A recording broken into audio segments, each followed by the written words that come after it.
So database advantages. So the advantages of database would include multi-user access. So when we say multi-user access, it's basically when the database allows multiple users to access the data at any given time.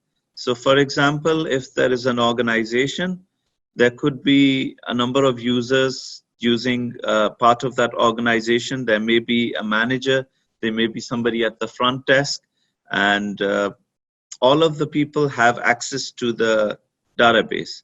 However, we need to, with databases, the level of access is managed. We'll get into that as we go further. Distributed access. So for example, if there is an organization and within the organization, the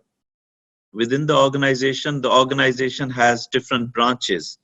And with the help of the database, all the branches can access data readily, and data should be available to all branches as an example of distributed access. An example of distributed access would be if we take an example of Flight Center, right? So normally Flight Center, they have a lot of outlets, they have a lot of shops. And as a customer, if you were to go to any of the Flight Center shops, you'd go to book a ticket. So when the person at the Flight Center would try to book a ticket for you, he'd be going through all the tickets that are available in the system, not just limited to that branch. So whichever airlines Flight Center deals with, and with all the tickets that are available to Flight Center, it would access the data from there, rather than just accessing the data at a local file. So for example, if you say that, okay, in regional Australia, if there was a Flight Center shop, normally if there wouldn't be a distributed database, then probably the Flight Center attendant at that regional area would only be able to give you information about that regional area.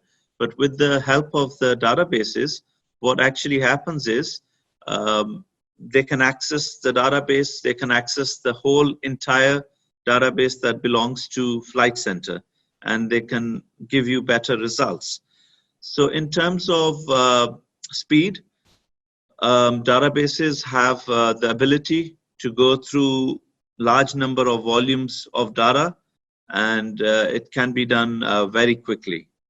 So any example where you've gone through or you've come across some sort of database where you actually went to a front desk and they asked you that, okay, give me your name, surname, your date of birth, and some personal information, and then they actually source your record that exists on their system. Any example where you've come across a situation where the person at the front desk goes through a database and provides you access to your information with them? So if you know any example, just yes. Passport office, yes, that's an example of where you would provide your details and they would bring up information. Bank is a valid example. And what are the other places where you'd go?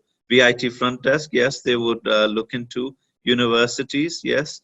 So all these different places, normally they ask for a few details and then they get your information from the information that is stored in that database. So they can basically access the database very quickly, and speed is not an issue, although the volume of the data is quite huge. But with these facilities, what happens is they can easily access the information, and that information can be accessed, the information can be seen quite easily. So in terms of data quality, sophisticated validation checks can be performed when data are entered to ensure their integrity. So in terms of data quality and in terms of validation of data, so normally when we have systems, when we have online systems, when we have such websites, they have a process of form validation, and that's how they store the data into the database. So if there is a technique where the integrity of the data was to be ensured, it would go through different steps. So normally, are you familiar with integrity? Does anybody know what integrity would mean from the data perspective? So basically, from information perspective, we normally use three terms: confidentiality, integrity, and availability, CIA. Okay, it relates more to security. So maybe when you're doing a unit on security, they'll go in depth, in detail in it. But as it loosely relates to our topic that we're talking about, I'll just briefly go through the three. So confidentiality is basically when there is information which is confidential information. It could be your personal information, it could be an organization's information. So confidentiality means to ensure that information is not disclosed to people who it's not intended for. Whereas integrity basically means that data is in its original form. Normally what happens is when data is being transmitted from one place to another, then sometimes there is a chance that there may be somebody who tries to compromise the data. As in, you might have heard of man-in-the-middle attacks. Like, say, for example, if there was a sender A and then there was a sender B, and if sender A was transmitting information to sender B, so normally it would go from sender A to sender B. However, sometimes what happens, the attackers, what they do is they carry out man-in-the-middle attacks. So with man-in-the-middle attacks, what they normally do is when this data is transmitting, they get hold of it, and they get hold of the data, and instead of sending the data directly to the person, it goes to the person, the man in the middle. And then what the man in the middle does, he modifies the data and he sends the modified data to the receiver.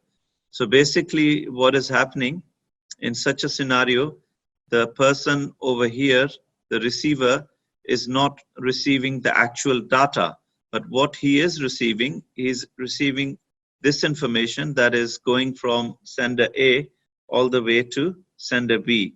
So basically what has happened, the integrity of the data is no longer intact.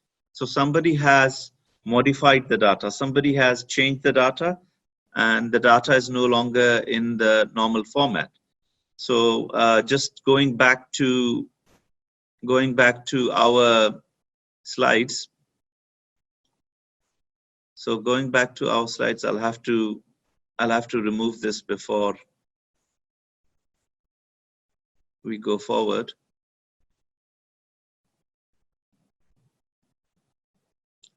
So data quality is basically validation checks that are performed in order to ensure that the data has not lost its integrity, it's in its original form, and it's in a valid form, a form that is acceptable by the database, and a form that could be used.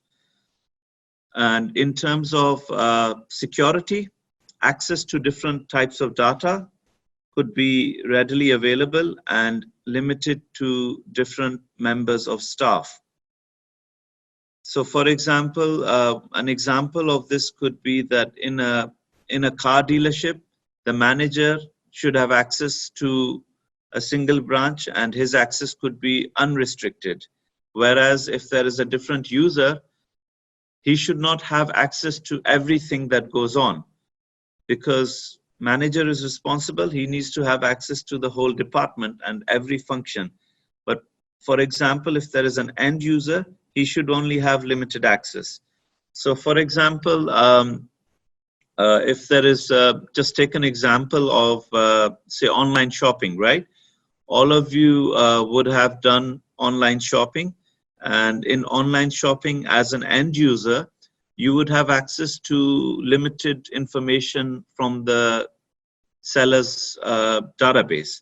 You wouldn't have all the information, but whereas the owner or the database administrator or the person who's in charge of the website, they would have access to all the information, because they would want to modify the information, they would want to change the information. Whereas in from the user's perspective, what do you require? Information of the products, you would require the prices, and you'd require a checkout, trolley, and this kind of stuff. So you wouldn't have access to all of the data. Or say, for example, let's take a more common example that actually relates to you people. So as a user, as a student, what happens is you have access to the LMS, right? So when you have access to the LMS, the privilege that you have is that you're basically accessing certain information. You can only upload information. You cannot change information in the LMS, right? You cannot change the marks. You cannot add a submission link. You cannot delete a submission link. You cannot extend it, because I, as the lecturer, I have more rights on the data as compared to you guys. So I can make more changes, whereas in your case, the changes that you can do is limited. So you cannot make changes to the whole system. So in terms of space efficiency, so database could be designed in a way that they can be splitted into different tables. So normally if we have a database would comprise of many tables. And as a user, if you were to send a query to the database, it would only go through that table. And from the database's perspective, we also carry out an operation of normalization. And normalization is basically done in order to ensure that the data is in a valid form, and the data is that each cell has a single value, and that there is no functional dependency and no partial dependency. The Victorian Institute of Technology has other great videos covering many different topics. Please check them out, and thanks for watching. Remember to like and subscribe the video for more great content like this.